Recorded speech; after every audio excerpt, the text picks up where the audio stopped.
One thing to cover before we start is that it's not necessarily the exercise that is going to give you the confidence. In fact, it's the reaction from others that will instill that confidence. However, the more that you're conscious of these techniques and ideas and you put them into your daily routine when you're speaking to people, then that's going to become more habitual and it's going to become more of a reality to you when you're speaking to other people. So start doing this right now. Okay, so here are the 5 techniques I like to share with you to put into your daily routine now.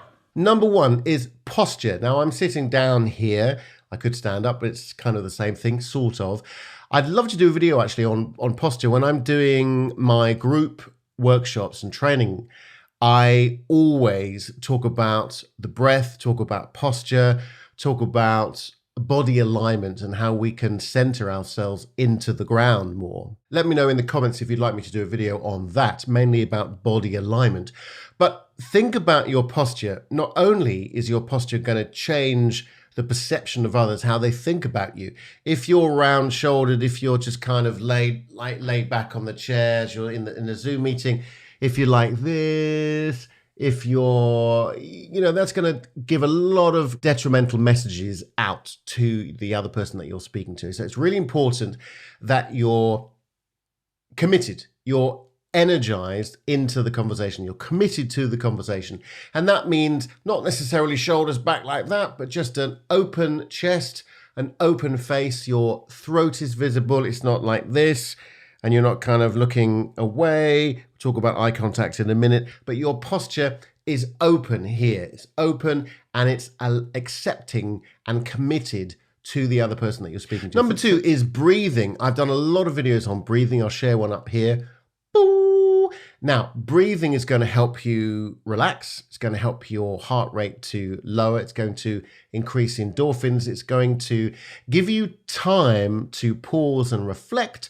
It's also going to help your posture. It's also going to help the way that you sound as well, which is incredibly, I'm slightly biased because I'm a voice coach, but also it's going to help you with that as well. Number 3 is eye contact. Now, if you're always looking around at other people as you're speaking, it doesn't feel very good if you're a recipient of that. It means that you're not really focused, you're not engaged, you're not committed into the conversation. It could be that you're nervous, it could be that you're anxious and you're worried about being judged. But if you start thinking about, obviously just don't stare at people as you're speaking like that all the time as you're listening. That can be a little bit unnerving for the other person. But think about where your eye contact is. Now, it's very difficult. I'm looking at the camera now, looking at the camera lens and looking at myself, thinking I need a beard trim. But actually, I want to speak to you out there. I want to speak to you. So I'm looking at the lens. Or if I was doing a webcam session, I'd be looking at the webcam here, which is not there. It's on the top of my computer. But I'm now looking at you in the camera. Obviously, person to person, you'll be looking at them. Or if it's a group of people, you really want to make a point of looking at everybody individually as you're speaking. Now, obviously, you can't do that. There's an exception to the rule, but try to think about it. And I think I do actually have a video on eye contact. So I will put a link above here if you're interested in that. Bing! Number 4, if you're anxious and nervous about being judged or you're experiencing self-imposter syndrome, which is very, very common, then working towards your values is really important. Now, part of my program is acceptance and commitment therapy, and I use that as a part of my training to embellish my voice coaching. And we work on maybe 1 or 2 sessions just to work on your values and then develop a committed action towards those values. Now, your values could be a number of things. It could be, well, I really want to spend more time with my family. My family is really high up on the list. My work is really important to me, and my creativity is really important. It could be lots of things.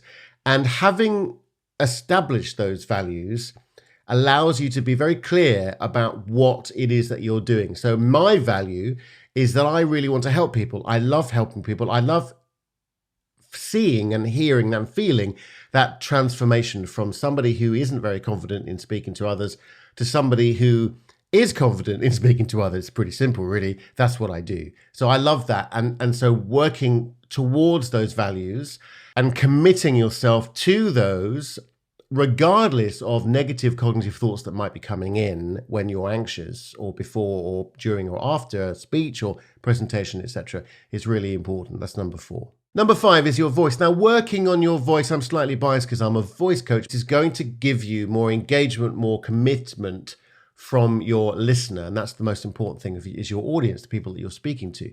So by varying the pitch or the tone or the dynamics of your voice is going to help you with that. So if you'd like to know more about how you can improve your voice, manage your anxiety, find more confidence in yourself, which is the most important thing, is finding your authentic self, then please do get in touch. I'm constantly talking to people. There's a Calendly link down at the bottom in the comments, I believe. There should be. I will sack somebody. It's me, actually. I will sack myself.